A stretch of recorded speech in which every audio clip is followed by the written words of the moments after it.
विचार करा श्रोतेहो, जर आपल्याकडे एक अशी काय म्हणतो आपण त्याला, एक इनबिल्ट GPS सिस्टम असती, म्हणजे जी आपल्याला केवळ अनोळखी रस्तेच नाही तर आयुष्यातला प्रत्येक महत्त्वाचा निर्णय घेण्यासाठी अगदी 24 तास अचूक मार्गदर्शन करू शकली असती तर?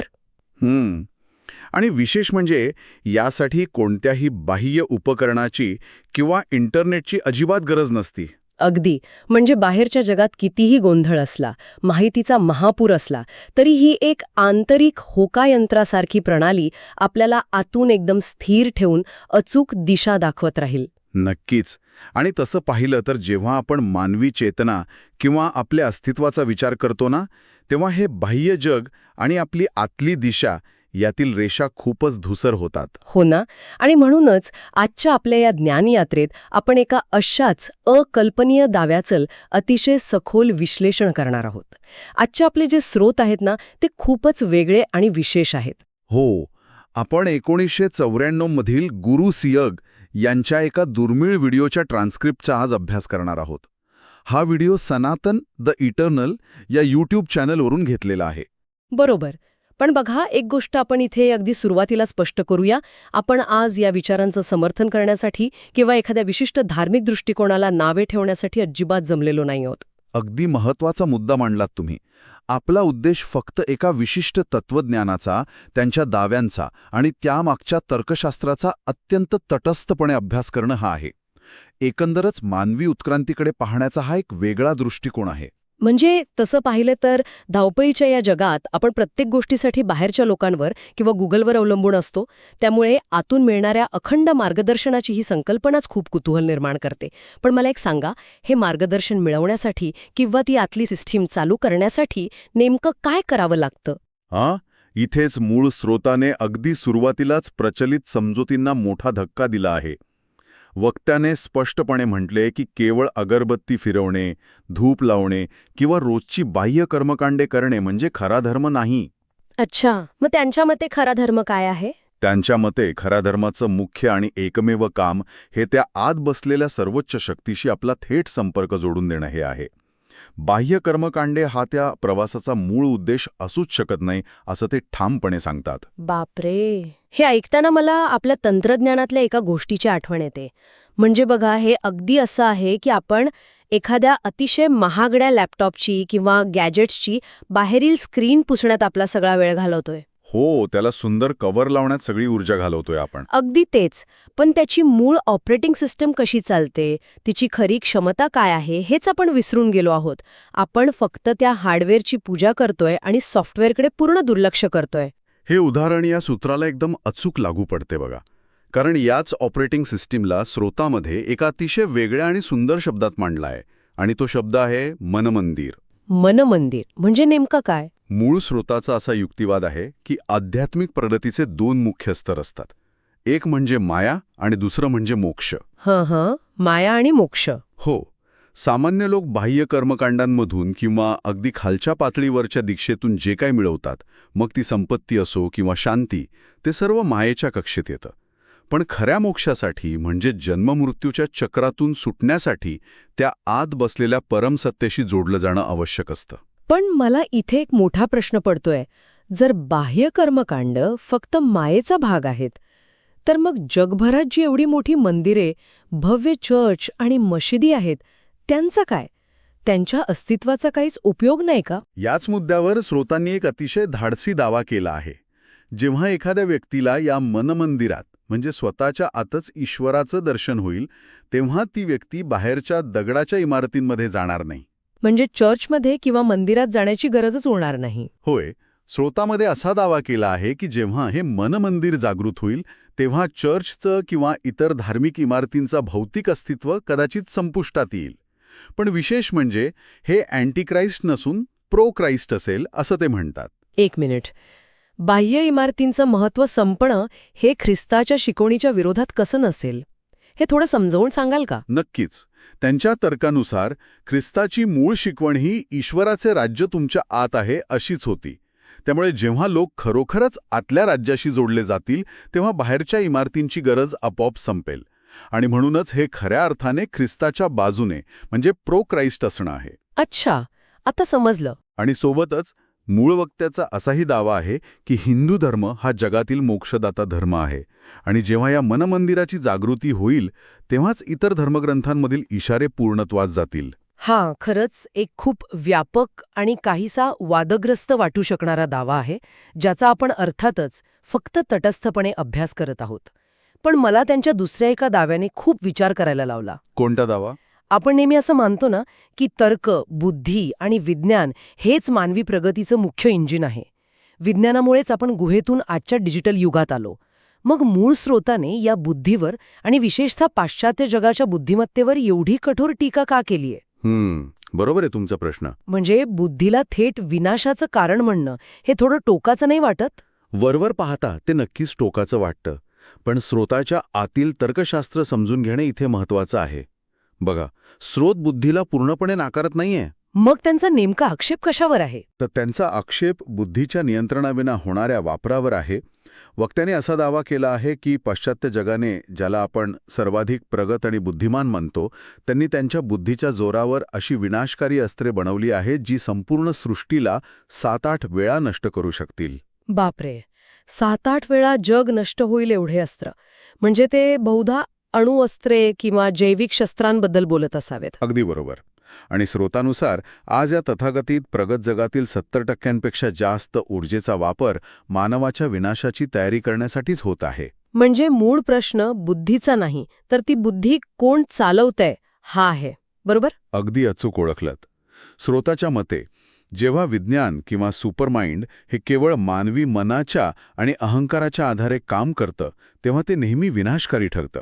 कारण मन नेहमी भीती आणि स्वार्थाने पछाडलेलं असतं. हे अगदी लेझर बीम सारखं आहे. जर ती कोणाच्या चुकीच्या हातात पडली तर ती शस्त्र बनते, पण जर ती एका जाणकार सर्जनच्या हातात पडली तर ती जीव वाचवणारं तंत्रज्ञान बनते. हो, खूप छान उदाहरण दिलंत. पण मग प्रश्न असा आहे की विनाश थांबवून ही विधायक ऊर्जा निर्माण करण्यासाठी बुद्धीला कोण चालवायला हवं? इथेच सच्चिदानंद ही संकल्पना येते. सत, चित आणि आनंद म्हणजे सत्य, जाणीव आणि परमानंद यांचं एकत्रीकरण असलेली परमसत्ता. जेव्हा या प्रचंड ऊर्जेचं संचालन अहंकार न करता सच्चिदानंद करेल, तेव्हा त्या ऊर्जेचा वापर विधायक कार्यासाठी होईल. आणि स्रोताच्या दाव्यानुसार असं झालं तर जगात कोणतीही कमतरता राहणार नाही. पण हा सच्चिदानंद प्राप्त कसा करायचा? कारण ऐकायला हे खूप सोपं वाटतं, पण प्रत्यक्षात हे मिळवायचं कसं? यासाठी स्रोत एक अतिशय स्पष्ट आणि प्राचीन मार्ग देतो, तो म्हणजे योग आणि समाधी. वक्त्याने स्पष्ट केलंय की योगाशिवाय समाधी लागत नाही आणि समाधीशिवाय त्या परमसत्तेशी जोडलं जात नाही. थोडक्यात सांगायचं तर योगाशिवाय मोक्ष अशक्य आहे. योग हा शब्द आजकाल फक्त स्ट्रेचिंग आणि शारीरिक व्यायामापुरतं मर्यादित झालाय, पण इथे संदर्भ खूप सखोल आध्यात्मिक योगाशी आहे. बरं, मोक्षाच्या मार्गाबद्दल बोलताना त्यांनी जगातील इतर धर्मांची जी तुलना केली आहे ती मला खूप रंजक वाटली. हो, ते तुलनात्मक विश्लेषण खरोखरच कुतूहलवर्धक आहे. स्रोतामध्ये असा उल्लेख आहे की ईसाई, ज्यू आणि मुसलमान या सर्व धर्मांमध्ये एक समान धागा आहे. कोणता समान धागा? हे तिन्ही धर्म मानतात की या संपूर्ण सृष्टीची उत्पत्ती एका शब्दातून झाली आहे. अच्छा, जसं ख्रिश्चन धर्मात in the beginning was the word असं म्हटलंय, आणि इस्लाममध्ये कुन फयाकुन म्हणजे बी अँड इट इज अशी संकल्पना आहे. अगदी तेच. हे खरंच आश्चर्यकारक आहे की वेगवेगळ्या खंडात उगम पावलेले प्रमुख धर्म एकाच शब्दाच्या किंवा नादाच्या निर्मितीवर सहमत आहेत. पण मग यात हिंदू धर्म वेगळा कसा ठरतो असं मूळ वक्त्याचं म्हणणं आहे. त्यांच्या दाव्यानुसार फरक केवळ सिद्धांतात नाही तर अनुभूतीत आहे. इतर धर्म त्या शब्दाला मानतात पण अनुभवत नाहीत. पण स्रोतानुसार त्या शब्दाचं सेल्फ रिअलायझेशन आणि सेल्फ व्हिज्युअलायझेशन केवळ हिंदू धर्मातच योगाच्या माध्यमातून शक्य आहे. एक मिनिट, हे थोडं गोंधळात टाकणारं आहे. एखाद्या शब्दाचं व्हिज्युअलायझेशन कसं करता येईल? म्हणजे शब्द हा ऐकण्याचा विषय आहे ना, तो पाहता कसा येऊ शकतो? यासाठी आपल्याला त्यांच्या 10वे द्वार या संकल्पनेकडे जावं लागेल. मानवी शरीराला बाह्य जगाशी जोडणारी 9 द्वारे आहेत, जसे की 2 डोळे, 2 कान, नाकपुड्या, तोंड. हो. यातून आपण भौतिक जगाशी संवाद साधतो. पण जेव्हा ही बाह्यद्वारे बंद केली जातात आणि ध्यान लावलं जातं, तेव्हा एक 10वे द्वार उघडते जे आज्ञाचक्राच्या जागी मानलं जातं. हां हां. जेव्हा हे द्वार उघडतं तेव्हा आत एक डिव्हाइन लाईट किंवा दिव्य प्रकाश दिसतो आणि त्या प्रकाशात त्या शब्दाचं दर्शन होते. अच्छा, म्हणजे त्या शब्दाला केवळ बौद्धिक पातळीवर न समजता प्रत्यक्ष प्रकाशाच्या रूपात अनुभवणे म्हणजे ते व्हिज्युअलायझेशन. पण हे 10वे द्वार कोणीही स्वतःहून उघडू शकतं का? की त्यासाठी कोणाची मदत लागते? स्रोतानुसार हेच तर गुरूचे मुख्य काम असते, दर्शनद्वार उघडणे आणि आतला अज्ञानाचा अंधकार दूर करून तो दिव्य प्रकाश शिष्याला दाखवणे. पण इथेच या विश्लेषणातील सर्वात मोठा आणि धक्कादायक भाग येतो. श्रोते हो, आपण नेहमी ऐकलंय की दीक्षा घेण्यासाठी तुम्हाला गुरूच्या आश्रमात जावं लागतं. पण आपण ज्या व्हिडिओच्या ट्रान्स्क्रिप्टवर बोलत आहोत तो 1994 सालचा आहे आणि त्या काळात हा स्रोत तंत्रज्ञान आणि अध्यात्म यांची अकल्पनीय सांगड घालतो. होय, कारण स्रोतामध्ये दीक्षेचे 4 प्रकार सांगितले आहेत: स्पर्श करून, शब्दाने किंवा मंत्रजपाने, नजरेने आणि आज्ञाचक्रावर लक्ष केंद्रित करून. आणि यातील नजरेने मिळणाऱ्या दीक्षेचा दावा खूपच वेगळा आहे. श्रोतेहो, विचार करा, इंटरनेट नसलेल्या त्या काळात एक गुरु असा दावा करत आहे की रेकॉर्डेड व्हिडिओ कॅसेटच्या माध्यमातून शक्तीचं हस्तांतरण होऊ शकते. हे कसं काय शक्य आहे? यामागचे तर्कशास्त्र ऊर्जा आणि तरंगांवर म्हणजे फ्रिक्वेन्सीजवर आधारित आहे. जेव्हा ते व्हिडिओमध्ये माझ्याकडे लक्ष द्या आणि रामराम करा असं सांगतात तेव्हा ते एका विशिष्ट ऊर्जेचा संकल्प त्या माध्यमात सोडत असतात. म्हणजे ते एका विशिष्ट फ्रिक्वेन्सीवर तो व्हिडिओ रेकॉर्ड करत असतात असं त्यांचं म्हणणं आहे का? नेमकं तेच. आणि जेव्हा हजारो मैल दूर बसलेला व्यक्ती तो व्हिडिओ पाहतो आणि मंत्र जपू लागतो तेव्हा तो स्वतःला त्या फ्रिक्वेन्सीशी ट्यून करतो. बापरे. जेव्हा या 2 फ्रिक्वेन्सी जुळतात तेव्हा त्या दूर बसलेल्या प्रेक्षकामध्ये योगिक क्रिया आपोआप सुरू होतात आणि या प्रक्रियेत कुंडलिनी शक्ती जागृत होते असा तो दावा आहे. कुंडलिनी शक्ती, हा शब्द आपण खूपदा ऐकतो. याचा अर्थ काय? कुंडलिनी म्हणजे पाठीच्या कण्याच्या तळाशी असलेली सुप्त ऊर्जा. स्रोतामध्ये हिला राधा, सीता, पार्वती अशी नावं दिली आहेत. जेव्हा ही शक्ती खालच्या दिशेने वाहते तेव्हा ती माणसाला मायेच्या जगात अडकवते. याला अधोगमन म्हणतात. म्हणजे रोजचे ताणतणावात आपण जे गुरफटून जातो ते या शक्तीच्या खालच्या दिशेने जाण्यामुळे होते असं त्यांना म्हणायचंय. बरोबर.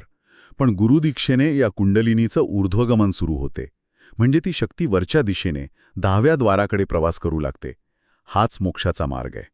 पण प्राचीन ग्रंथांमध्ये आपण वाचतो की ऋषीमुनी हजारो वर्ष तपश्चर्या करत मग आता फक्त एका व्हिडिओमध्ये पाहून आणि रामराम जपून मोक्ष कसा मिळू शकतो? हे खूपच सोपं नाही वाटत. हां, खूप महत्वाचा प्रश्न आहे. स्रोताने संत तुळशीदासांचा संदर्भ देऊन सांगितलंय की द्वापर किंवा त्रेतायुगात माणसांची क्षमता प्रचंड होती, त्यामुळे तेव्हा तशी कठीण आराधना चालत होती. पण आजचे कलियुग हे ताणतणावाचे युग आहे. त्यामुळे या युगात केवळ नामजप हीच एकमेव आराधना मोक्ष देऊ शकते. नामजपामुळे आपले मन मंदिर सर्वोच्च फ्रिक्वेन्सीशी जोडले जाते. तर या सखोल विश्लेषणाचा सारांश काढायचा झाला तर आपण आज काय पाहिलं? बाह्य कर्मकांडांऐवजी 24 तास चालणारं आंतरिक मार्गदर्शन, मन मंदिराची ताकद आणि व्हिडिओच्या माध्यमातून आध्यात्मिक शक्तीचं हस्तांतरण होऊ शकतं. हा एक अद्भुत आधुनिक दावा. आणि श्रोते हो, आजच्या जीवनशैलीत हे खूप महत्वाचं आहे.